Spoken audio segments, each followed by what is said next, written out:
Fala, meus queridos, beleza? Como é que vocês estão? Bruno da Infinity aqui, meus queridos. Hoje eu vou falar a respeito de um parâmetro, que é um parâmetro que eu sempre analiso, é um dos primeiros parâmetros que eu analiso quando eu vou tirar parâmetro de algum alto-falante, fazer algum review. E eu vou explicar um pouco a mais para você o que ele representa, como que o alto-falante vai se comportar de acordo com este parâmetro em específico. Então, antes de eu continuar, peço para você já se inscrever no nosso canal, deixa aquele like, comenta aí o que você acha desse parâmetro, né? O que você pensa ser importante aí na hora de comprar o seu alto-falante, e considera também te tornar membro do nosso canal por um valor super acessível, menos de R$5 por mês. Você já tem aí acesso a todos os nossos testes, dicas VIP, ensinamentos que ficam aí presentes apenas em cursos pagos, que tem um valor muito superior a esse, né? Então pode ter certeza que vai ser um ótimo investimento. Lembre-se de uma coisa: o seu conhecimento é o único bem que pode te trazer lucros infinitos, tá bom? Então sempre invista no seu conhecimento, tá bom, meu querido? Agora vamos lá, questão QTS. O que é o parâmetro QTS? Na verdade, o parâmetro QTS, ele vai dizer para você qual que é a velocidade de resposta do alto-falante, digamos assim, tá? Então, um alto-falante, vamos falar primeiro dos graves, vamos começar de baixo para cima, falando dos falantes para grave, tá? E depois a gente vai falar também do QTS em alto-falantes de médios, tá bom?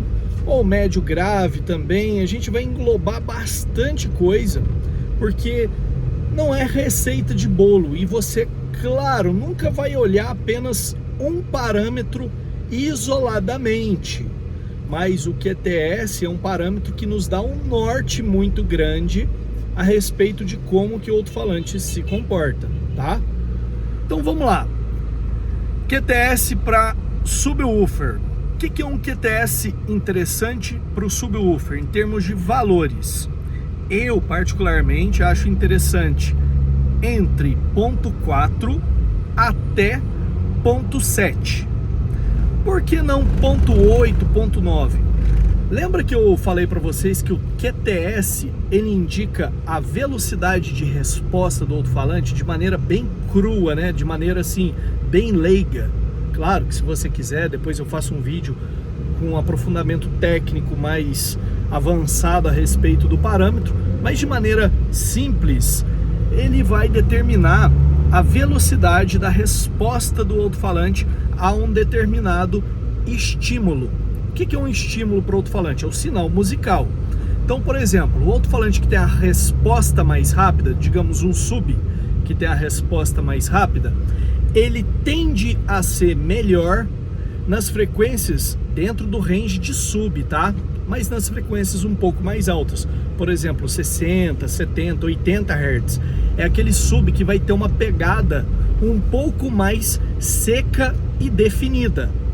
Bruno, mas um sub de QTS 0.3 pode responder subgrave? Sim, ele pode responder subgrave se o conjunto de parâmetros dele favorecerem a resposta de frequências baixas. Então é perfeitamente possível um sub com QTS 0.3, tá?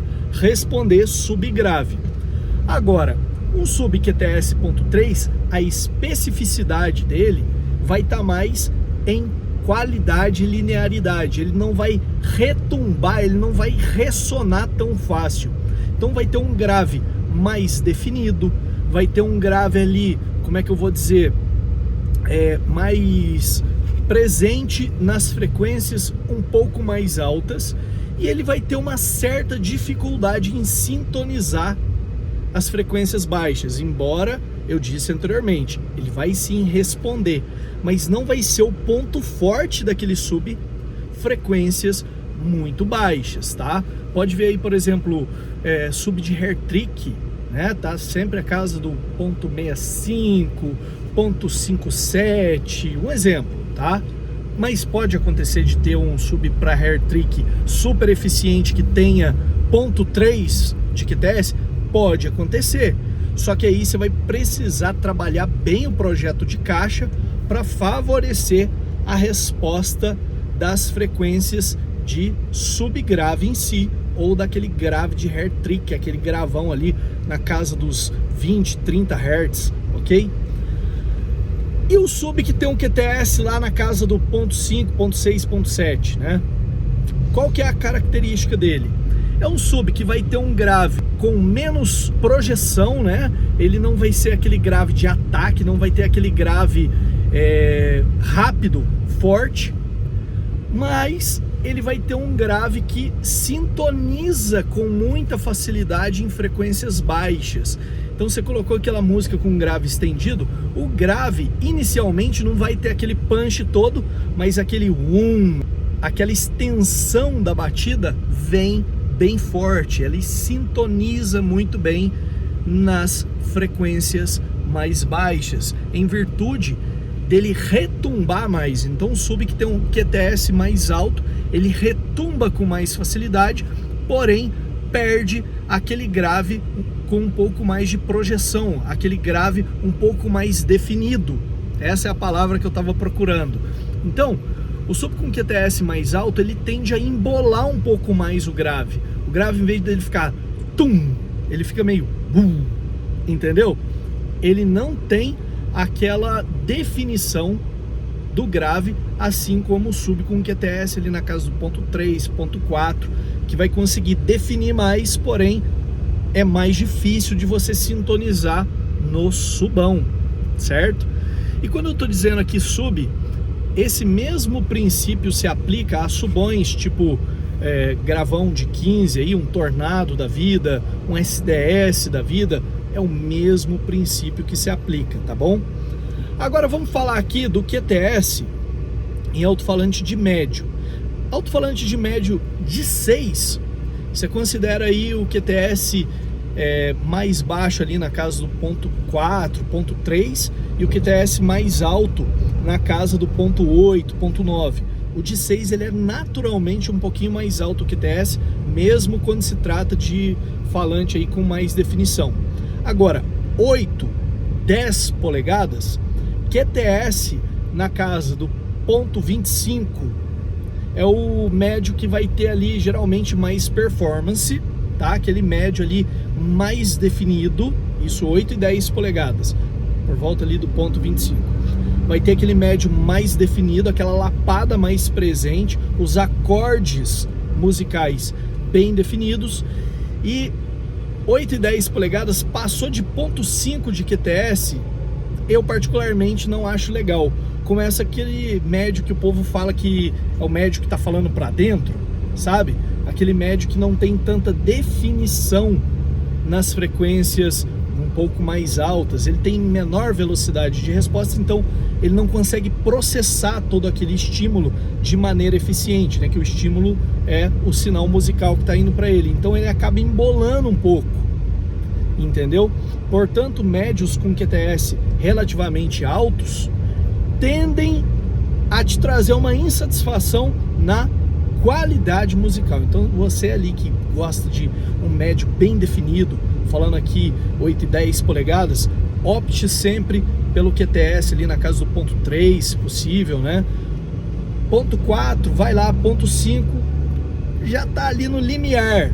Agora 0.6, 0.7, 0.8, aí já é médio que não tem tanta definição, é médio que, como eu disse anteriormente, vai deixar o som um pouco mais para dentro, o som um pouco choco, sem contar também que geralmente médios com QTS mais alto tendem a ter menos SPL final, justamente por conta dele não conseguir responder tão bem assim, principalmente nas altas, ok? E o de 12 polegadas, o médio grave de 12 polegadas, eu diria que um QTS interessante até na casa ali dos 0.4, 0.5, tranquilo, entre 0.35 a 0.5 tá legal, 0.7, 0.8 e tal, aí já não fica tanto médio, ele já é mais um médio grave. Lembra que eu falei que aí ele já perde a capacidade de responder às frequências médias com a velocidade legal? Então aí já fica mais legal para você utilizar esse alto-falante como um médio grave, ou seja, aquele alto-falante que você vai cortar entre 100 a 600 Hz, não vai exigir que ele responda a 1K, que ele não vai conseguir responder legal. Um exemplo, tá? Então, no mais é isso. Eu quis fazer esse vídeo do QTS explicando para você, citando exemplos práticos para você, porque às vezes eu faço um review, logo de cara, o primeiro parâmetro que eu analiso, opa, deixa eu ver o QTS. Agora vocês já sabem o que significa precisamente quando um alto-falante apresenta esse parâmetro com um ou outro valor. Eu espero de coração que esse vídeo tenha sido útil para você.